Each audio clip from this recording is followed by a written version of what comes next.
SwayamPrabha. Digital India. Educated India.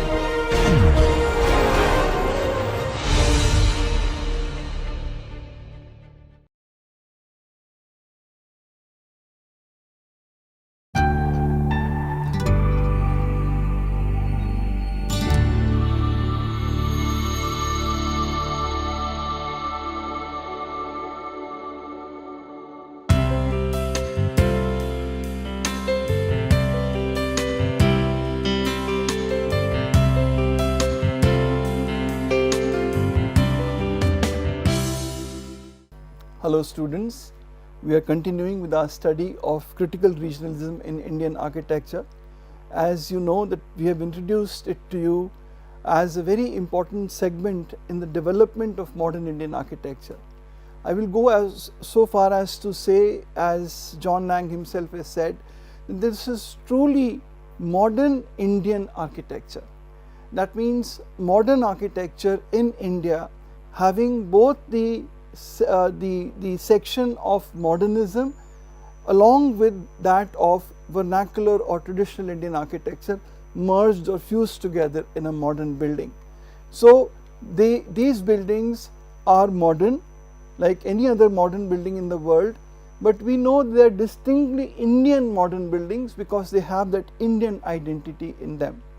I discussed earlier also that because of the facelessness and rootlessness of modern or modernism internationally, many architects all over the world tried to bring in these regional identities into modernism by people like Alvar Aalto, Tadao Ando, Louis Barragan and many others, and that gave rise to some very interesting architecture that was modern, but it was specific to a region and was meant to be in sync with the climate, the topography, the materials, etc. of that particular region. Similarly, critical regionalism in India has also played that role, and like I said, the word modern Indian architecture fits it so well. These are iconic buildings which are built based on our typical regional conditions, and you know that these conditions vary in India from one part of the nation to another. After this, when we cross over this period of the 1970s and 80s, the period that I will be talking to you today about and what I have been doing in the past, we will step into the 1990s in a period of liberalization in India, and suddenly we will be finding buildings that are actively controlled, that do not have to depend on passive controls. They have a global identity. Multinational corporations will come into India bringing in global identity, whether it is in the form of a multinational corporation which is a fast food restaurant chain like McDonald's, etc., bringing in a very typical architectural identity which is globally the same, and that has to be maintained. So buildings will be coming in which will be completely hermetically sealed in glass and RCC, glass and steel, and they will not reflect any regional identity. And then again critical regionalism around the time or parallelly will make another comeback, where architects with much more refined understanding will come forward to design buildings which are in sync with the regional situation.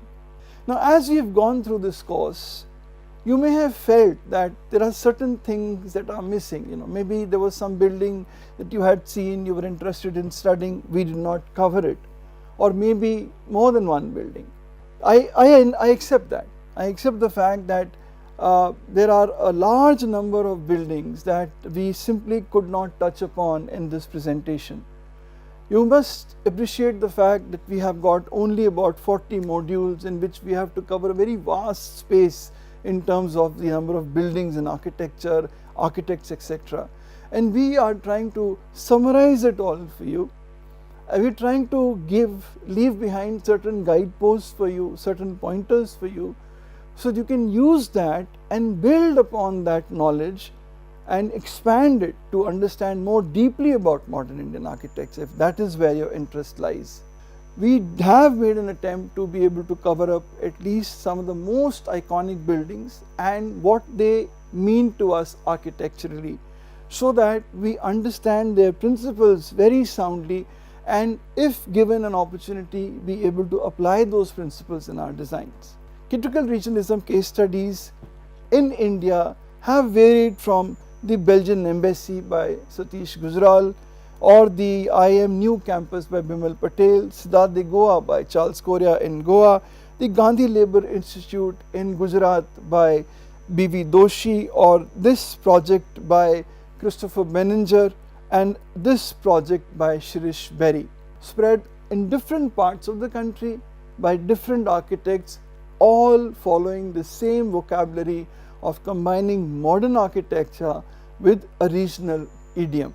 One of the most strong proponents of critical regionalism in India has been Raj Rewal.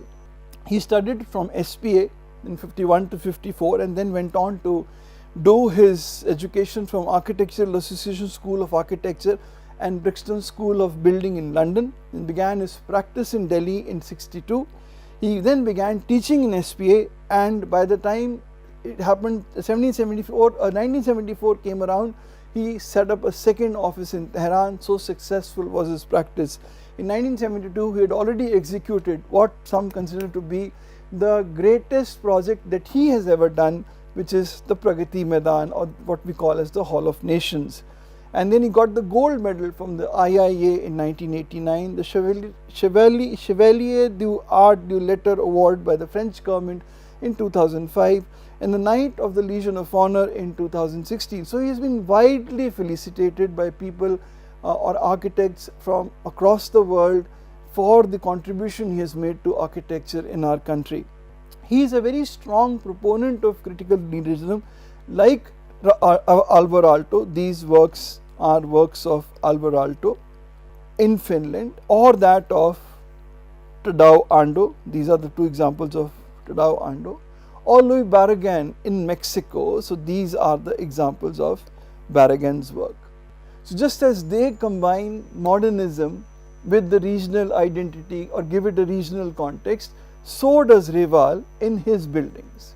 He takes heritage and history and weaves it with a modern architectural vocabulary in a range of projects ranging from housing, residential, public and institutional buildings, and his work clearly shows his concern for climate and his promotion of craftsmanship, along with his deep desire to project new technologies in his buildings. So whether it is the use of Vyrindal girders in the STC building, whether it is the tetrahedral space frame in the Pragati Maidan, Raj Rewal has never shunned away from bringing in innovative technologies in India, where using these technologies already has many limitations vis-a-vis the availability of material, vis-a-vis the availability of the mechanization needed to execute such kind of projects, etc.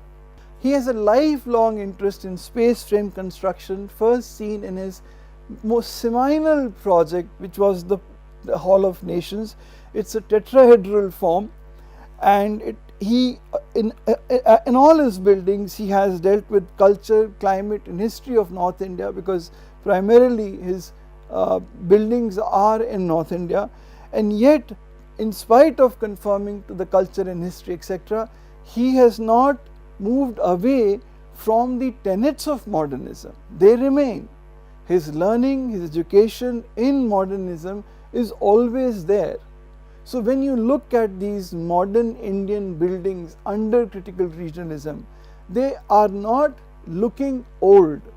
They don't reflect the form of some traditional building of the past. They don't do that. They are modern buildings, but when you look at them closely, you know they are responding to this context. Since early years, his design vocabulary has also been the use of exposed brick and concrete, examples of sustainability with natural ventilation. He uses the roof gardens in the internal courtyards not as expressions of tradition only, which they are, but also because they are very good, effective solutions for passive climate control in buildings. With a variety of connecting spaces that he uses within and around the buildings, and even on the roof of the buildings, he uses them, for example, a courtyard, an atrium, a passageway, a gallery, in order to articulate them that they become integral elements of his overall design solution, but they also become strong spatial elements in his design.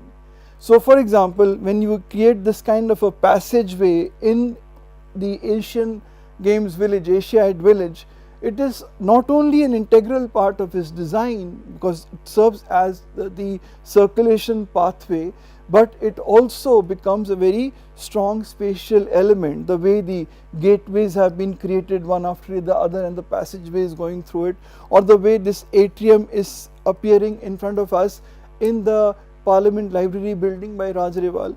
So let's come to this project, which was one of his early projects. It was a very prestigious project because it was a part of the Asian Games being held in India and also heralding in India the beginning of the color television. With the start of Asiaid 82, color TV was introduced in India, and so it is a very it's a benchmark date or a moment in our Indian technological history. So this is a short-term accommodation that was built for the athletes of Asiaid 82 with the overall intent that once the athletes leave, these apartments will be sold off to other people, and it will be a high income public housing because they were to be sold off to the high income group. It has a vernacular character which is intended to communicate the sense of our place to those who are visiting us from different countries of the world. It is also conceived, like I said, as a high income public housing after the games. Now when we look at the Asian Games village, the morphology of the village is quite evident in it, as well as in, for example, the terraces. It is clear that an attempt has been made at giving it a traditional identity and a fascinating community experience for the urbanites based on, for example, Jaisalmer. So if we have these terraces in Jaisalmer connecting one house to the other, adjoining terraces with parapets in between, we see a similar feature here in Asiaid village. And if you have this kind of dense arrangement of houses along narrow streets which also provide mutual shading, then you have this dense arrangement of these modern day flats within the Asiaid village. The shaded areas, as you see here, show pedestrian movement all over these shaded areas, and this also indicates that much of the housing development here is pedestrianized, that cars are not able to intrude into these areas, thus making the place very safe for the children, for the people walking, and they can connect themselves from within by walking. And there are clear references to the build form of the traditional townscapes of Rajasthan. Again, if you take this example of Rajasthan, if you look at this street and if you look at this street, of course this is very well articulated, it is very well finished and well laid out in Asian Games village, but it speaks the same conceptual language, that yes, there are these cantilevered projections as they are happening here.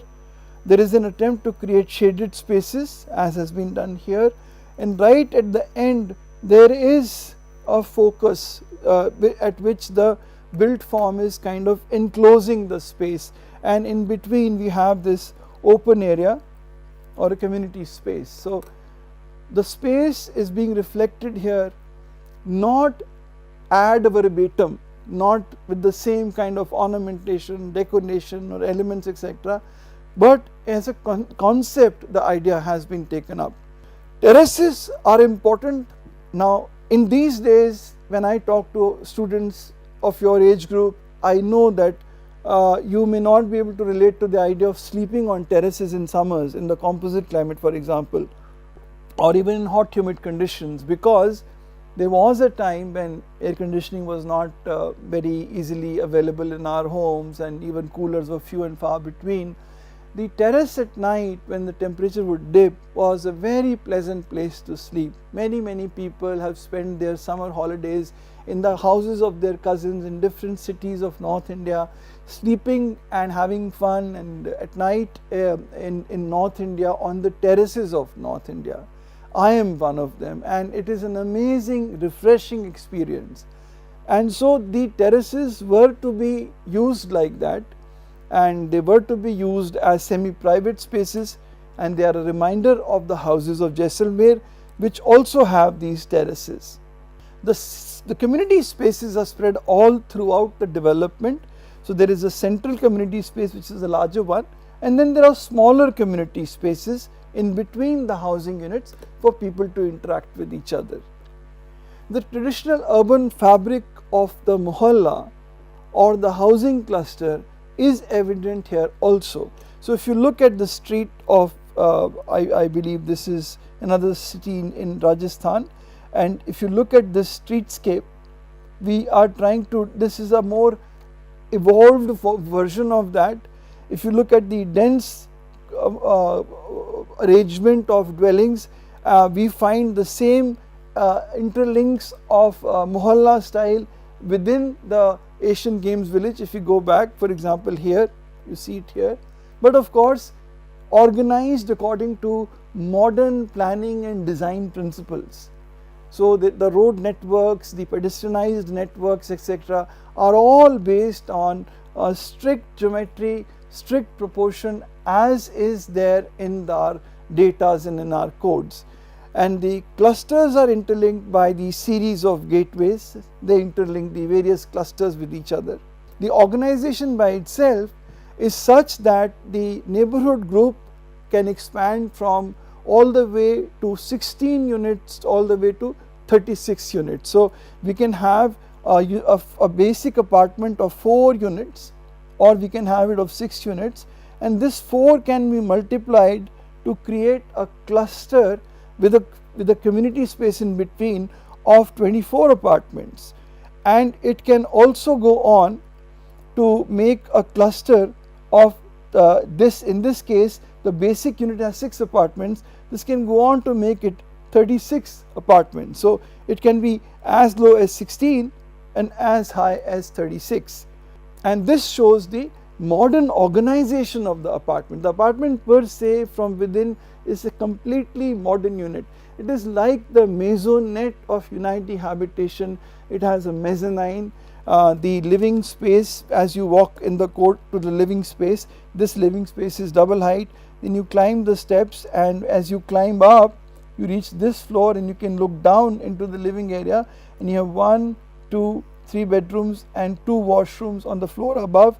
Here at this level you climb a few steps and you reach the dining area here, which has also got a rear courtyard. You've got a kitchen, you've got a toilet at this level to serve for the guests, and then you have a garage opening towards or into the house.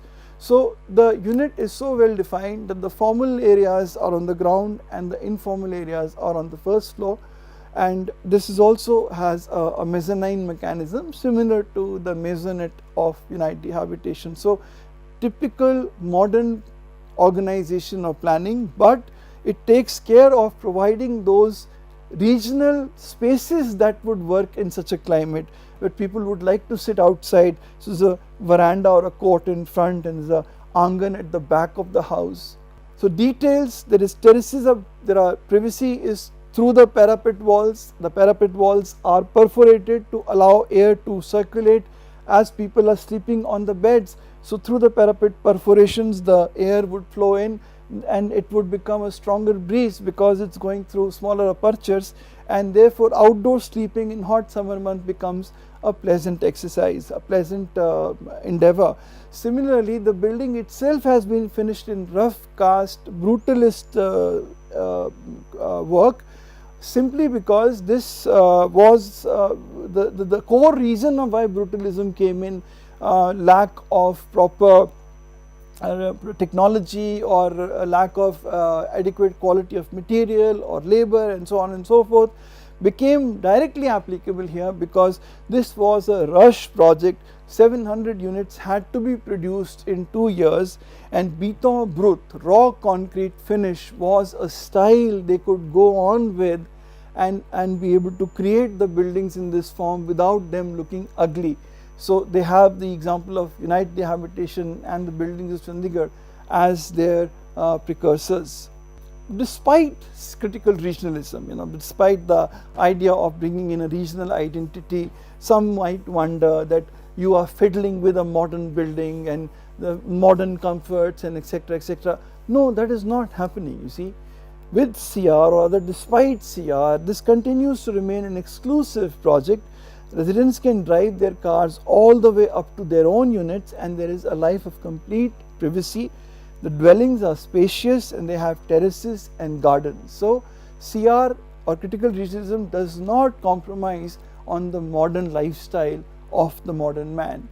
Then we come to the Tara Group housing just about 6 years later, and maybe if I calculated correctly, about 7 to 8 kilometers away from Asian Games Village this was built, and it's a low-rise, high-density housing development by Charles Correa. This is popular in Indian housing efforts of the 1970s, this idea of low-rise, high-density housing, and it was derived specifically from the climatic rationale of Jaisalmer with its narrow overhung streets leading to mutual shading, as you see here, right. So you find that kind of mutual shading happening with these overhangs of the Tara apartments and leading to this shaded courts on the ground below. It's got a street light like organization. This is the street, a pedestrianized street in between the two series of apartments on either side, and this is returned to the vernacular sources, vernacular forms from where it is being borrowed. This has been much played upon. There are, for example, sunken areas in it, stepped areas sinking down, some smaller sunken spaces, greens and planters and trees, etc. So as to make this street a very lively pedestrianized street. But the literal use of traditional form or details is avoided. I am again referring you back to the Asian Games Village, and I will make this point again in another project later, that yes, they were borrowing from the traditional or the regional idiom, but they were not borrowing in a manner of ad verbatim. They were not directly imitating what they saw. They were taking the principle or the idea behind it and then incorporating it in a modern context. So this got a refined exposed brick and concrete structure, and we have talked about that in the works of Rajreval also, that he also had worked with exposed brick and concrete. I'll again remind you that in the earlier days it was Walter Sykes George and Shoesmith who had brought in this kind of work in India. Then Correa's, it was at a time 1978 when Correa's commitment to the modernist expression continued to remain very strong. Now again here the living units of the Tara apartments are two-story maisonettes, and they are 3 meter wide and 15 meter long, very similar to the Unite houses. This is the sample of the Unite house. It is a 1.5 house, whereas the maisonette in this case is a through and through one above the other.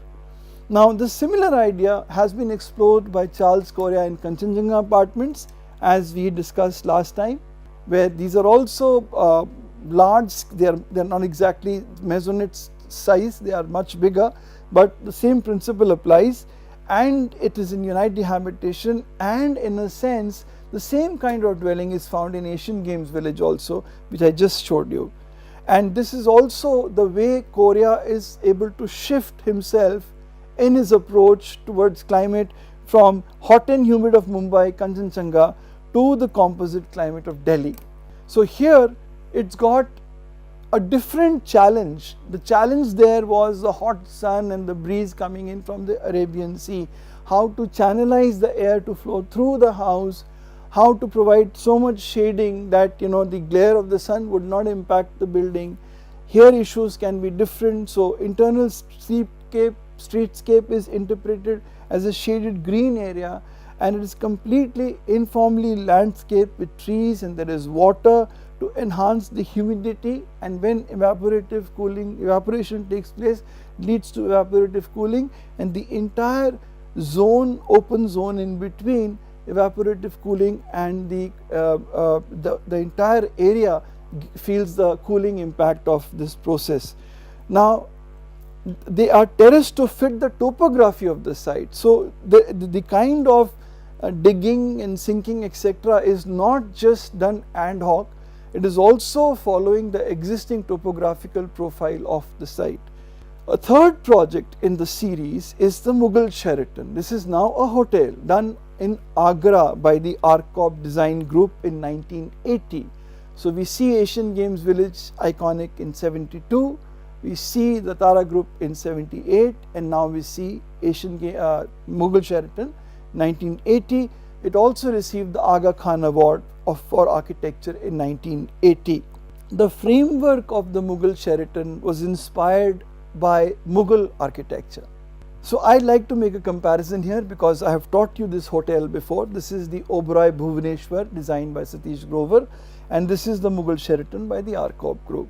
Now if you remember those slides, you can go back and look at them. I told you that they were derived. Oberoi Bhubaneswar was partially revivalist and the derivation was from Hindu and Buddhist architecture, whereas Mughal Sheraton has been derived from Mughal architecture.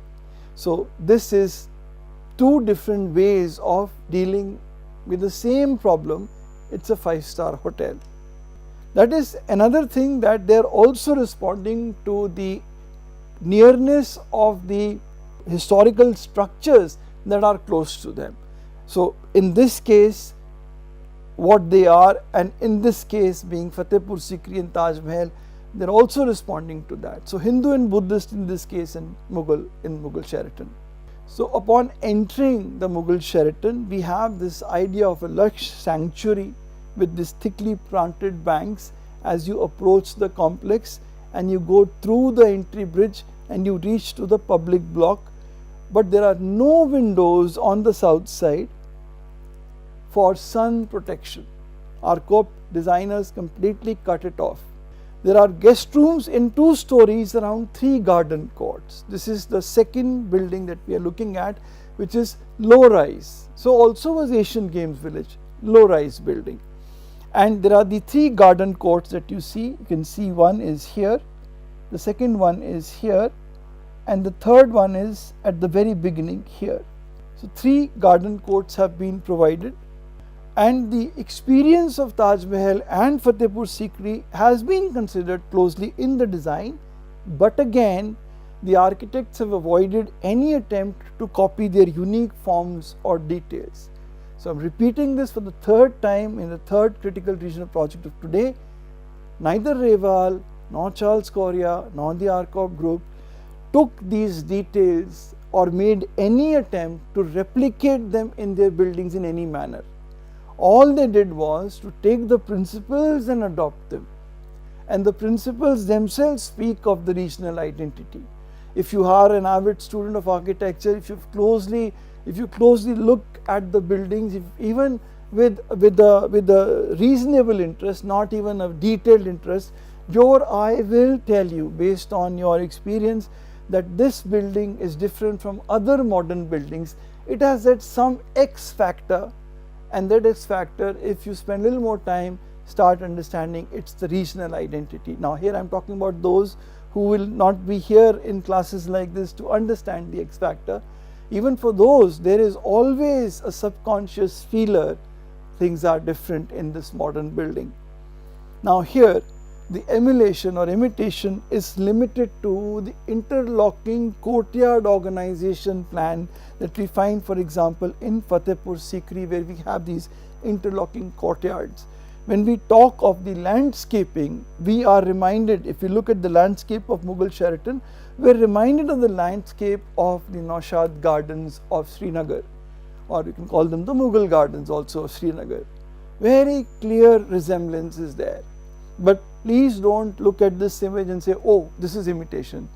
There is a similarity in the image, it is true, but only a small set has been presented here. When you look at it in complete detail, you will realize it is not an imitation. Now coming back to the impact of Fatehpur Sikri, the interlocking courts that you can see here, there are a series of courts in Fatehpur Sikri, right? There are a series of courts, and there are a series of courts here also that are that are connecting together. I wish I had more time to be able to identify and talk more in detail about these courts and how these interlocking courts then reappear in the Mughal Sheraton. So the massing is low, it is fortress-like, it is modest from the exterior. It is also characteristic of Indian sarais. There are travellers' lodges or rest houses that were built in those days for people to take a break if they had been travelling for a long time during the day, so take a break in the night. So this is an example of a sarai in the Indian subcontinent, and this I believe is an old one left behind in Delhi. And inside the sarai it's light and cool, and the rooms open up towards garden courts, and this is exactly what happens in the Mughal Sheraton. The rooms are light and cool, but you move out of the room, you are looking towards greens and blues. The complex by its overall layout is more functionalist than Mughal, and therefore the complex organization can be accrued to or associated with Bauhaus in the way the blocks have been arranged, whether it is A, B, C, D blocks, and what each block represents. One is a set of lobby and restaurants, and there is a service block, there are the rooms. So in this case, this derivation of overall block composition based on function is coming from Bauhaus. The pedestrian bridges that we find in the Mughal Sheraton are also a reflection of the pedestrian bridges in Bauhaus. And then one of the strongest proponents of Bauhausian ideology in India, A.P. Kanvinde, having brought these skywalks in IIT Kanpur, and we see them appearing in Mughal Sheraton.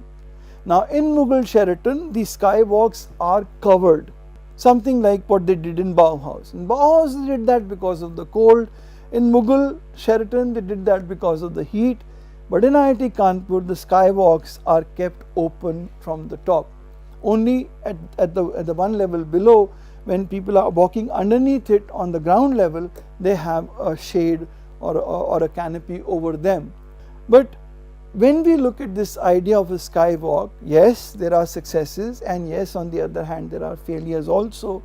I recently heard a comment that this idea of connecting the entire campus with skywalks that Kanvinde Saab applied in IIT Kanpur, there have been failures connected with it, and the kind of success that was expected, that kind of success has not been as forthcoming. Now when we talk of the entry bridge leading into the Mughal Sheraton, it is a low height, and compare it with another trabeated veranda movement like this. This is in, for example, stone, and here it is carrying this stone beam trabeated over these stone columns. Here it is an RCC beam over RCC columns. This is also low height, this is also low height. So stone trabeation in the case of earlier Hindu temple architecture, etc., versus concrete trabeation. The view of the Taj Mahal has got much muddled over time.